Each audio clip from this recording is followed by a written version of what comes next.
Don't work hard, work smart. Or dumb in my case, and don't know how to pronounce anything. Alright there, you little demons, Jules here for WhatCulture.com, back again with another episode of the awesomely named and awfully hosted Choose Your Own Adventure, the weekly medieval themed format where I, the crown Jules of WhatCulture.com, take a list chosen by you. Yes, you, the person who's been running quite a lot recently, and now my hip hurts. It should not make that sound. Yes, you get to decide what list I dole out to you each and every week, and this week we have none other to thank than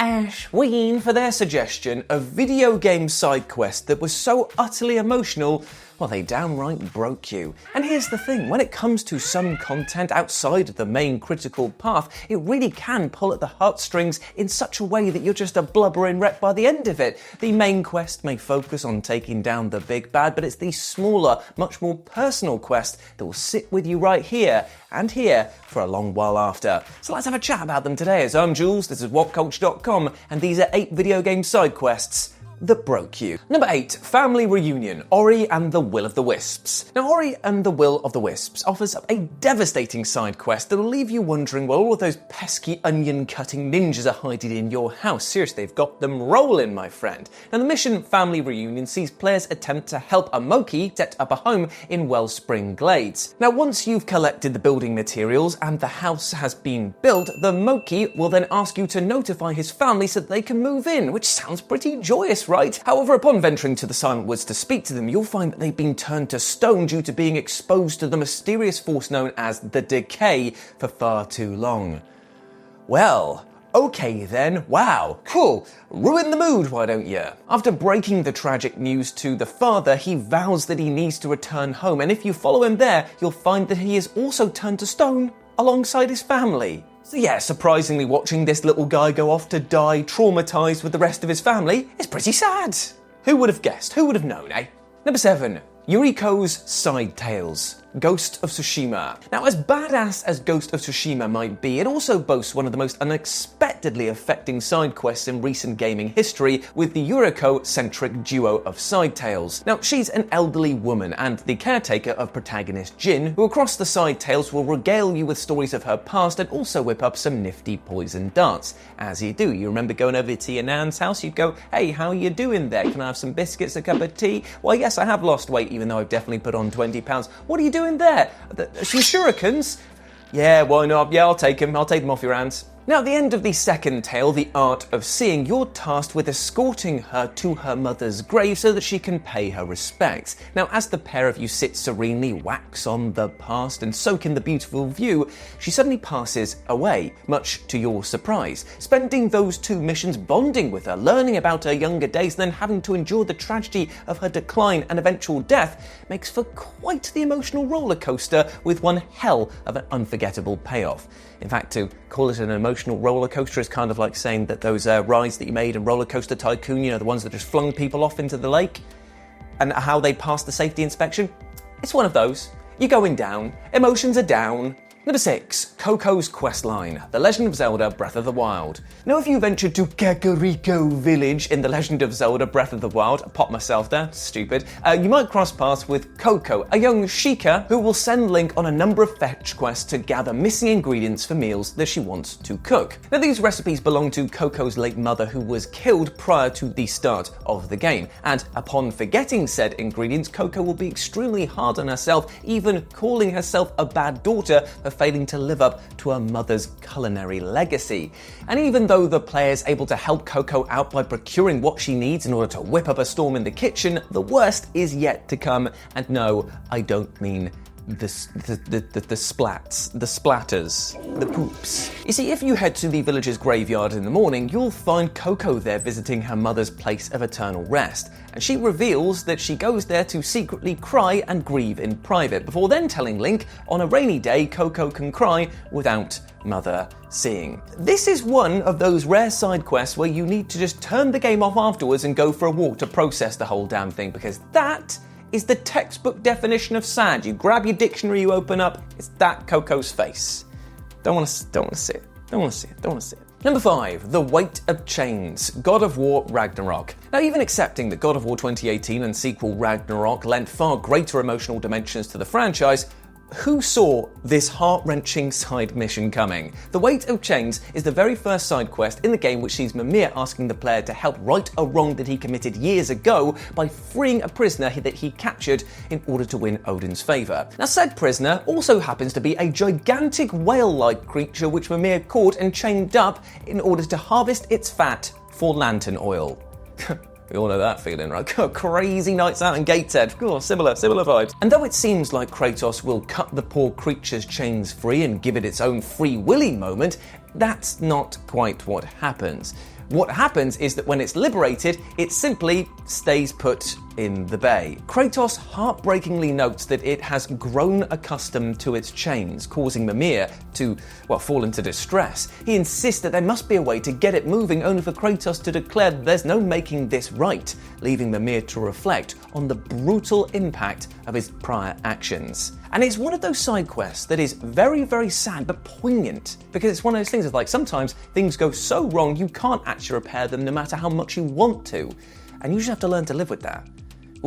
Ooh, chills. Number 4, Drowned Sorrows, The Elder Scrolls V Skyrim. Now, Bethesda certainly knows how to deliver a heart-rending side quest, and they've arguably never done it better than in Skyrim's Drowned Sorrows. Now, this quest requires you to find out what happened to Isabel Rolain, the lover of Ranmir. Now, since Isabel disappeared, Ranmir has been left a devastated alcoholic wreck, believing that she ran off with a thief named Vex. To be fair, I would too. Cool name. However, Vex reveals that Isabel ventured off to Hobbs Fall Cave to try and find a valuable object which would make her and Ranmir some much needed money. But when you head there yourself, all you'll find is Isabel's corpse that has been stripped of all of its worldly goods. And there is a note. Now, this note is addressed to Ranmir, and it backs up Vex's claims that she only left to try to make some money which would allow her and him to live worry-free forevermore. But alas, during her journey, she was killed by...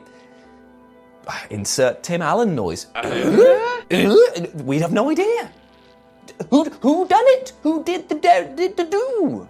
As sad as it all is, players do get a small measure of catharsis though, as bringing the letter to Ranmir finally gives him closure over Isabel's disappearance, at which point he vows to cut down on his drinking. Now, I'm not being a pedant here, mate, but you should probably just quit drinking altogether because it's not good for you. But to say that you're cutting it down, I'm just like, she died.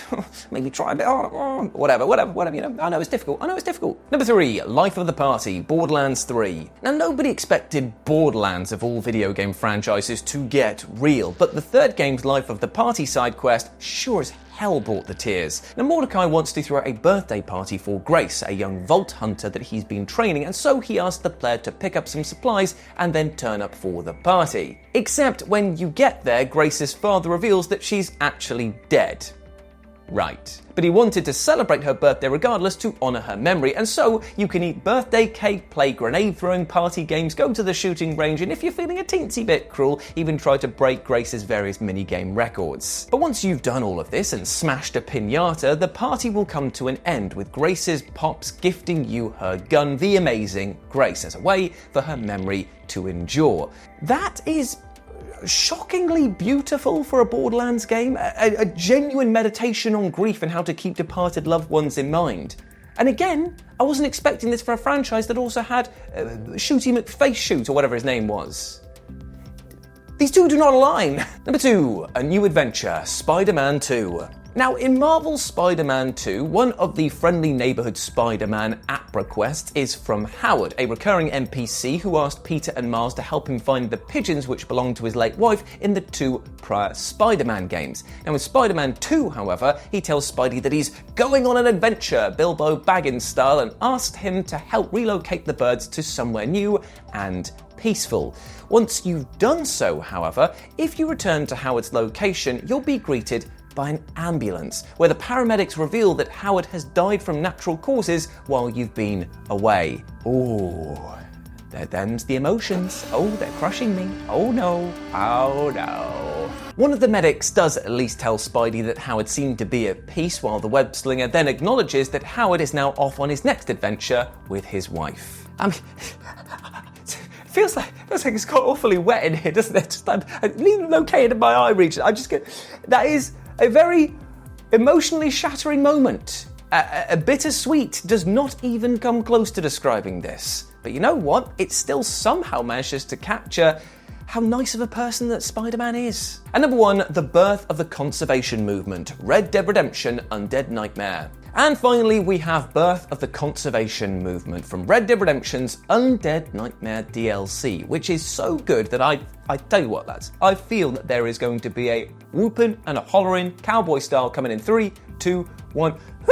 Boy, that game good. Now, for as frivolous and as absurd as this expansion might seem, it delivers some brutal truth bombs about human nature in this rather horrific side quest, where the player is tasked with hunting down and killing 6 Sasquatches in the Tall Trees area. Now, protagonist John Marston accepts this mission under the belief that Sasquatches eat human babies to survive, but when he confronts the final Sasquatch at the end of the mission, he finds only a sobbing creature that is begging to be shot by John.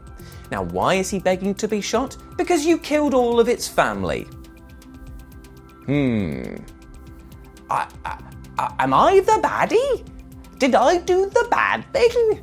The distraught creature, unable to face a life of solitude, again just begs John to kill him, at which point the player can decide to either comply with his request or leave him be. And even if at this point here you suddenly have a change of heart and go, whoa, this is a bit too rich for my blood, I'm swimming in the deep end, I ain't got my floaties on. If you walk away, you're still bad, my friend, because you're putting, the distress and misery is growing forever. It is almost a nicer thing to finish the job and kill them, which itself is not nice. I did not expect this from the DLC, in which you could go around and kill loads of people with explosions, bombs, and, it just, again, the emotional tonal whiplash here. I need to go and see the medic afterwards. My neck is barely hanging on by a thread. Hear that? Hear that noise? It's broken now. I'm done. I'm out. I'm peacing. I'm bye.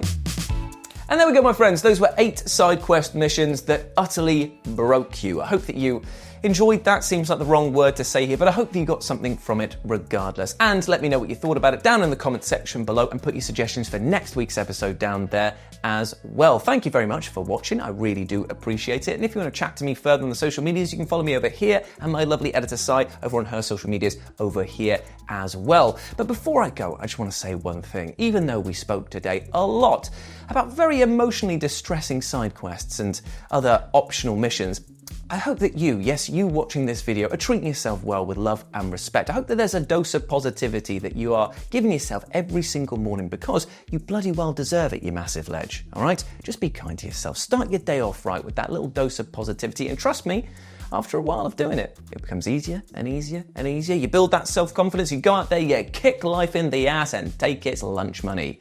Well, maybe not as aggressively as that, but still, that's the vibe I'm going for, my friend. I want you to live a healthy and happy life. That's all I ever want.